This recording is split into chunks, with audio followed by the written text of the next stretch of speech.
Hello students, मैं विनोद तिवारी आज आप सबको क्लास 10th के मैथ में त्रिभुज चैप्टर का अध्ययन कराऊंगा। त्रिभुज क्या होता है इसके बारे में मैं आप सबको बताऊंगा। तो हमारा आज का टॉपिक है त्रिभुज। त्रिभुज क्या होता है? त्रिभुज तीन रेखाओं से घिरी बंद आकृति को हम त्रिभुज बोलते हैं। क्या बोलते हैं? तीन रेखाओं से घिरी बंद आकृति को त्रिभुज कहते हैं, जिसमें तीन कोण होते हैं और तीन भुजाएं होती हैं। तो देखते हैं, एक रेखा, दो रेखा, तीन रेखा। तीन रेखाओं से घिरी बंद आकृति को हम क्या कहते हैं? त्रिभुज कहते हैं। ए बी सी, जिसमें से एक कोण ए है, एक कोण बी है, एक कोण सी है। तो ये तीन कोण होते हैं, मतलब तीन भुजाएं हो और तीन कोण हो और तीनों भुजाएं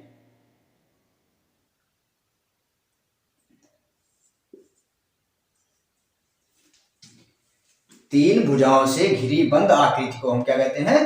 त्रिभुज कहते हैं। तो क्लास 10th का जो टॉपिक है हमारा आज प्रश्नावली 6, उसमें हमारा टॉपिक है कि त्रिभुज की कितनी भुजाएं होती हैं और त्रिभुज को समरूपता कैसे सिद्ध करते हैं।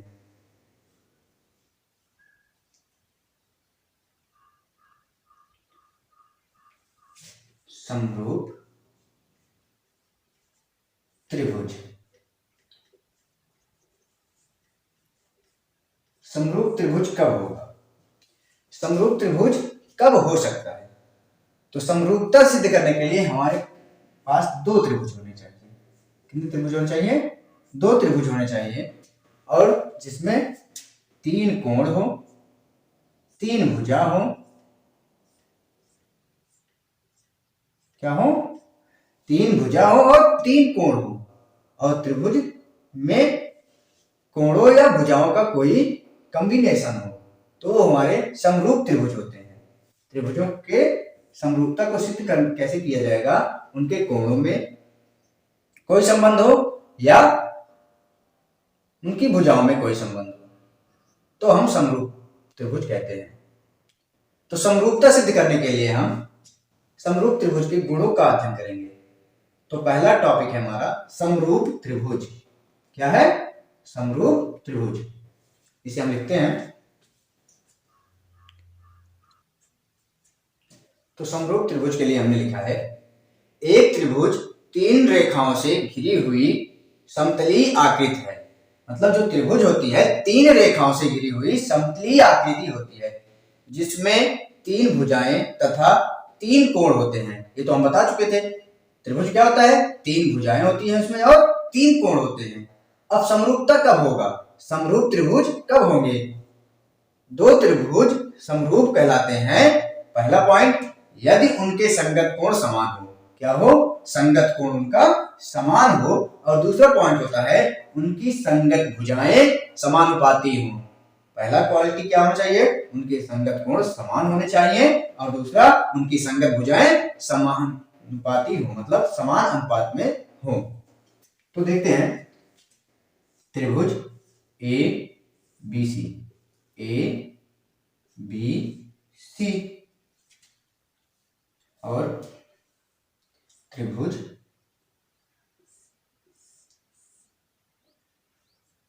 P Q are. कोण ए फर्स्ट, कोण बी सेकेंड, कोण सी थर्ड।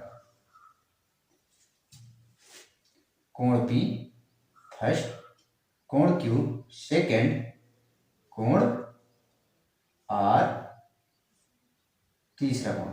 ठीक, इस प्रकार से हमारे त्रिभुज बने हैं।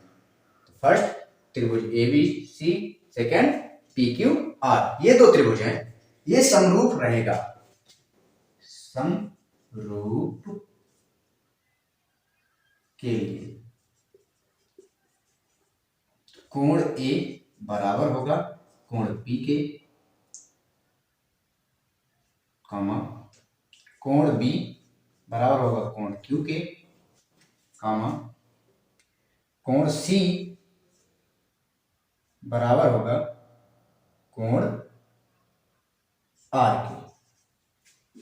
फर्स्ट कंडीशन, कोण ए बराबर होगा कोण पी के, कोण बी बराबर होगा कोण सी क्यू के, कोण सी बराबर होगा कोण आर के। तो त्रिभुज हमारे समरूप हो सकते हैं। फर्स्ट कंडीशन ये था। दूसरा, समरूपता, संगत भुजाओं का अनुपात समानुपाती होना चाहिए। संगत भुजाओं के लिए दूसरा कंडीशन क्या होना चाहिए, जैसे एसी भुजा पी क्यू बराबर भुजा ए बी बराबर पी क्यू बराबर Q R B C upon Q R. तब हमारे त्रिभुज क्या होंगे, समरूप होंगे। अगर ये कंडीशन, दोनों कंडीशन फॉलो हुए, फर्स्ट ये सेकंड ये, तो हम लिख सकते हैं त्रिभुज ए बी सी क्या है, त्रिभुज ए बी सी समरूप है त्रिभुज पी क्यू आर के।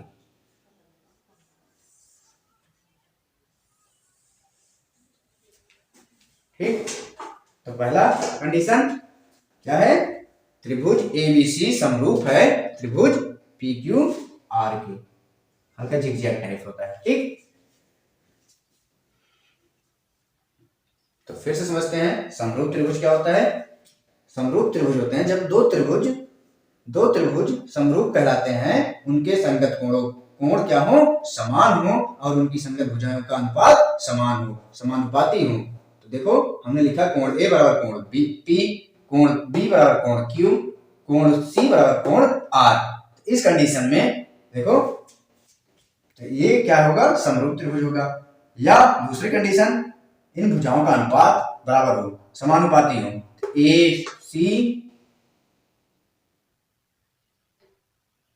ए C upon P Q equal to A B upon P Q. इस कंडीशन में भी हम लिख सकते हैं त्रिभुज समरूप होंगे।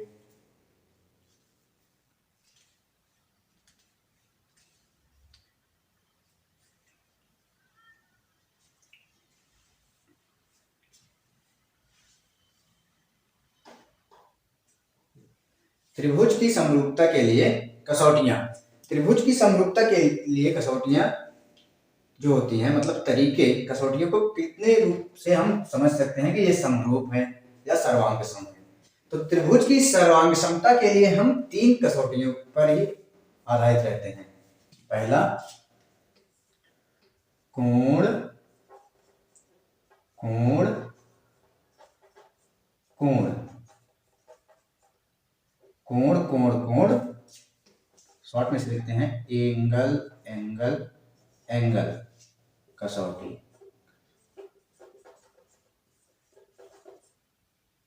दूसरा, भुजा भुजा भुजा, इसे शॉर्ट में लिखते हैं एस एस एस कसौटी।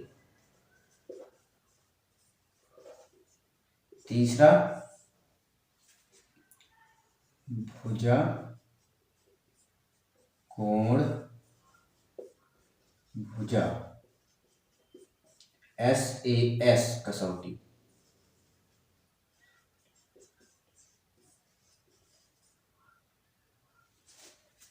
तो त्रिभुज की समरूपता के लिए कसौटियां जो होती हैं तीन प्रकार से हम जान सकते हैं, मतलब तीन तरीके से हम बता देंगे कि त्रिभुज सर्वांग सम है या नहीं है।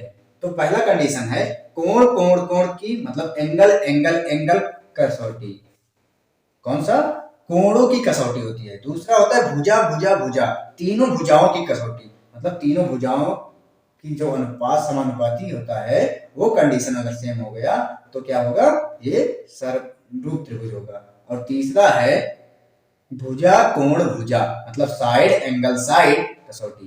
ठीक, इस प्रकार इन तीनों तरीके से हम समझ जाएंगे कि क्या है, समरूप त्रिभुज है। तो सबसे पहले हम देखते हैं कोण कोण कसौटी। क्या है? कोण कोण कोण, एंगल एंगल एंगल कसौटी। ये हमारा आज का पहला टॉपिक क्या है, एंगल एंगल एंगल कसौटी।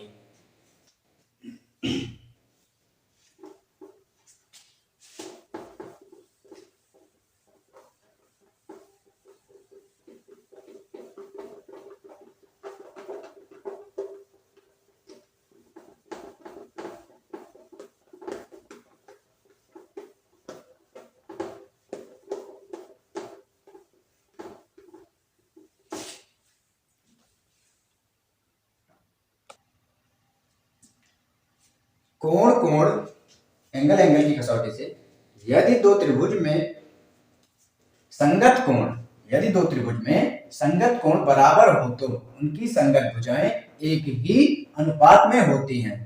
यदि दो त्रिभुज में संगत कोण बराबर हो तो उनकी संगत भुजाएं एक ही अनुपात में होती हैं और इसलिए ये त्रिभुज समरूप होते हैं। देखो हमने चित्र बनाया है, कोण ए, कोण बी, कोण सी, भुजा ए बी सी से देखिए ये कोण हमारा पी है, कोण क्यू है, कोण आर है। कोण ए और पी एक ही तरीके के दिखाई दे रहे हैं, जहां कोण ए बराबर कोण पी। कोण बी और क्यू, बी और क्यू एक तरीके के हैं, तो कोण बी बराबर कोण क्यू, तथा कोण सी और कोण आर एक तरीके के हैं, तो कोण सी बराबर कोण आर। इसलिए हमने लिखा त्रिभुज एबीसी समरूप है त्रिभुज पीक्यूआर के। ठीक, पहला पॉइंट था ये। दूसरा है साइड साइड साइड कसौटी, मतलब भुजा भुजा भुजा कसौटी।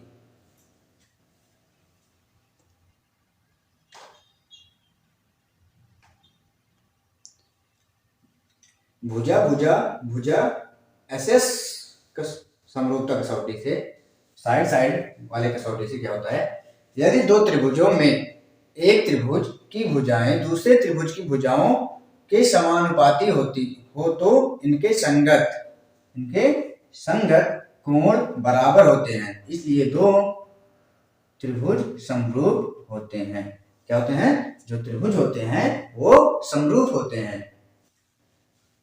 मतलब हमारा ये है, जब दो त्रिभुज की भुजाएं, जब दो त्रिभुज हो उनकी भुजाओं का अनुपात जो हो बराबर हो। क्या हो? उनकी भुजाओं का अनुपात, मतलब इस साइड का अनुपात इस साइड और इस साइड का अनुपात अगर बराबर हो तो क्या होता है, वो त्रिभुज जो होते हैं, दोनों त्रिभुज के कोण क्या होते हैं, बराबर होते हैं। कोण भी क्या होते हैं, बराबर होते हैं, इसीलिए दो त्रिभुज जो होते हैं समरूप होते हैं। तो देखो यहाँ पर हमने त्रिभुज एबीसी बनाया और पी क्यू आर बनाया। तो देखो यहाँ पर इस भुजा एसी का अनुपात इस भुजा पी आर से किया बराबर A B P Q, A B upon P Q की भुजा बराबर B C upon Q R, B C upon Q R की भुजा जब बराबर होगी तो त्रिभुज क्या होंगे, ए बी, त्रिभुज ए बी सी समरूप होगा त्रिभुज पी क्यू आर की। तीसरा पॉइंट है हमारा, देखो लिखा है भुजा कोण भुजा एस समरूपता कसौटी। यदि एक त्रिभुज का एक कोण दूसरे त्रिभुज के एक कोण के बराबर हो तथा इन कोणों को अंतर्गत करने वाली भुजाएं समानुपाती हो तो दोनों त्रिभुज समरूप होते हैं। क्या होते हैं? दोनों त्रिभुज समरूप होते हैं। जैसे ये कोण है हमारा, इसमें ए और इसमें कोण है हमारा डी, ये दोनों कोण समान है। क्या है? समान है। और इसे अंतर्गत करने वाली भुजा हमारी ए बी है और ए सी है। इसमें क्या है? डी ई है और डी एफ है। तो ये जो बने हमारे त्रिभुज, इनके साइड और कोण हमने लिखा है, जहां कोण ए बराबर कोण डी तथा A B upon D E equal to A C upon D F, तो हमारा इसलिए हमारा त्रिभुज क्या होता है, समरूप होता है। ये हमारा तीसरा पॉइंट था। अब इसके आधार पर हम प्रश्नों को हल करेंगे। इससे पहले हम एक सूत्र का और अध्ययन कर लेते हैं जो हमारे त्रिभुज के क्षेत्रफल से संबंधित है। किससे संबंधित है? त्रिभुज के क्षेत्रफल से।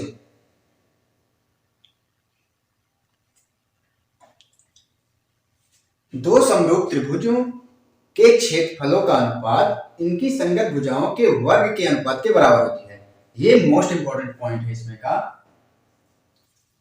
ये प्रमेय नंबर हमारा 1 है। लिखा है दो समरूप त्रिभुजों के क्षेत्रफलों का अनुपात संगत भुजाओं के वर्गों के अनुपात के बराबर होती है। तो हमने माना हमारा त्रिभुज ए बी सी है और दूसरा पी क्यू आर है। तो जब हमारे त्रिभुज समरूप होंगे, इस कंडीशन के होंगे, तो हम क्या करेंगे? तब हम लिखेंगे त्रिभुज एबीसी का क्षेत्रफल का अनुपात बटे त्रिभुज पी क्यू आर का क्षेत्रफल बराबर क्या होगा? AB का स्क्वायर, AB अपान PQ का होल स्क्वायर बराबर BC अपान QR का whole square equal to AC upon PR का होल स्क्वायर। तो इस प्रकार से हम दर्शा सकते हैं। ये हमारे 4 पॉइंट आज जो लिखाए गए हैं, इसी के आधार पर हम अपने पूरी प्रश्नावली को सॉल्व कर सकते हैं। शुरू से अंत तक पूरे चैप्टर में यही 4 तरीके से हम पूरे प्रश्नावली को खत्म कर सकते हैं। जो हमारा त्रिभुज चैप्टर है, इस त्रिभुज चैप्टर के समरूपता कसौटी को हम आसानी से समाप्त कर सकते हैं। पूरे जितने प्रश्न आएंगे सब इसी पर आधारित रहेंगे। तो हमारा आज का पहला सवाल है,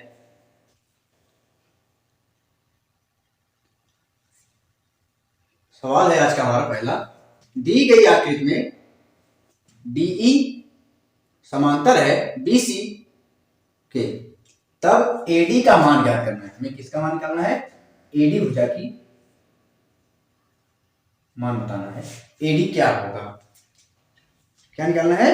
AD, जिसमें DB भुजा है 7.2। जो DB भुजा है हमारी 7.2 है। ठीक, तो हमें निकालना है DB मान। तो हम हल करते हैं। हल DE BC समांतर है, तो क्या लिख सकते हैं हम? इस साइड का अनुपात उस साइड के बराबर होगा। ठीक,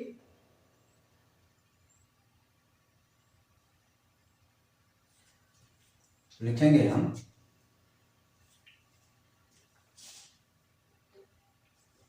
AD upon DB equal to AE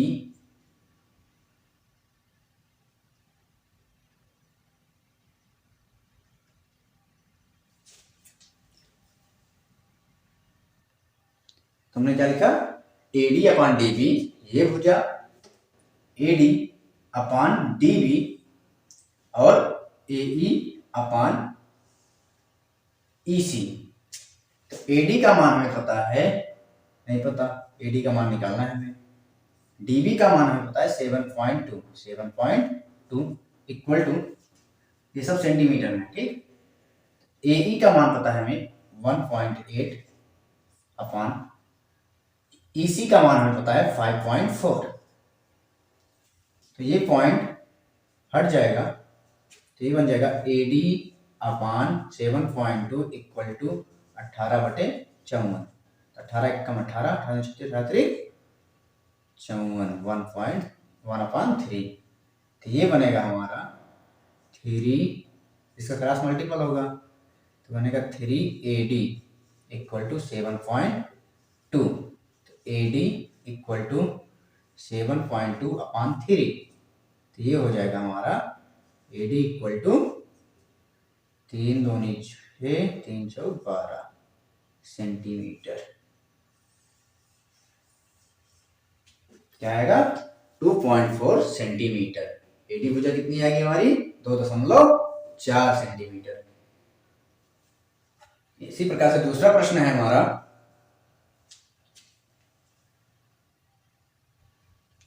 लिखा है दी गई आकृति में कोण LMN, कोण LMN का मान ज्ञात कीजिए। जो कोण है LMN का हमें मान निकालना है, तो जो मध्य में होता है उसी का मान हमें निकालना होता है। तो एंगल L का मान हमें निकालना है। तो हम पहला त्रिभुज देखते हैं, त्रिभुज ABC में, त्रिभुज ABC में देखो इसमें तीन कोण होते हैं, कोण A plus B plus C equal to 180 अंश। हमें B और C पता है, 50 प्लस 70 बराबर 180 अंश। कोण A होगा हमारा, कोण A बराबर 180 माइनस 120, 70 50 20 120 बचा हमारा 60 अंश। कोण A हमारा कितना होगा 60 अंश। कोण A बराबर 60 अंश। तो दोनों त्रिभुज के अनुपात से हम देखते हैं, दोनों त्रिभुज के अनुपात से होगा, तो हमारा ये त्रिभुज है, त्रिभुज ABC तथा त्रिभुज NML से। देखो ये हमारी साइड AB बराबर होगी अपान L NL AC MN और BC LM या ML रख सकते हैं। अब इनका मान क्या है, इनका मान है पहले का AB 4.4 बटे 11 बराबर BC 4/9 बराबर, ये हो जाएगा हमारा AC 3.10।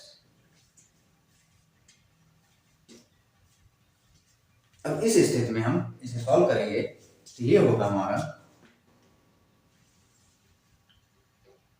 0.4 और ये होगा हमारा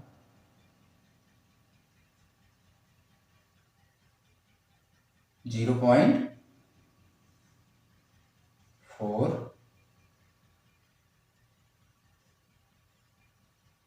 और ये होगा हमारा 3.6।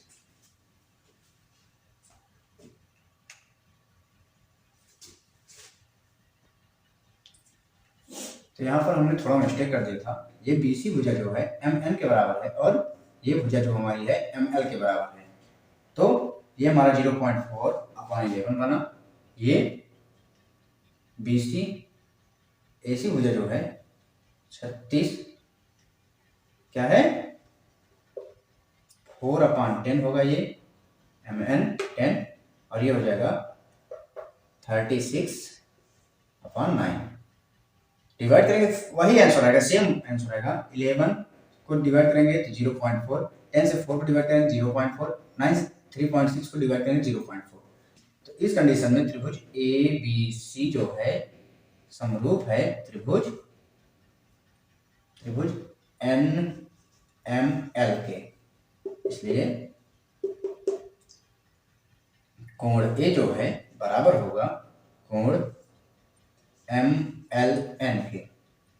तो कोण MLN इक्वल टू 60 डिग्री क्या आएगा 60 अंश होगा। ठीक,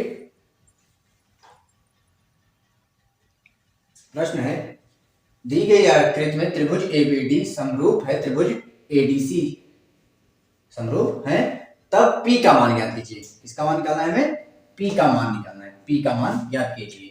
तो ये हमारा त्रिभुज है। त्रिभुज में देखते हैं, देखिए दिया गया है ABC और एक मिड पॉइंट D। तो जहां से D से B तक की दूरी 2 सेंटीमीटर, यहां से यहां तक की दूरी A से B तक की दूरी 18 सेंटीमीटर, A से C P माना गया है और B से D P माना गया है। ठीक, तो ये देखते हैं हल क्या होता है। हल में हम लिखेंगे त्रिभुज ADB समरूप है त्रिभुज ADC के। तो जो त्रिभुज समरूप है इसमें हम कोण तो दिया नहीं है, तो भुजाओं का अनुपात लेंगे। मतलब AB अपान ये भुजा AC बराबर होगा भुजा BC BD अपान DC के, इसके DC के। तो सबका मान रखेंगे तो ये होगा हमारा AB 18 है अपान AC P मानेंगे बराबर DB BD या DB एक ही चीज है, P है और ये 2 है, तो क्रॉस मल्टीपल होगा तो ये हो जाएगा P² इक्वल टू 18 दूनी 36, तो P बराबर हो जाएगा हमारा 6 सेंटीमीटर। ये होगा हमारा आंसर।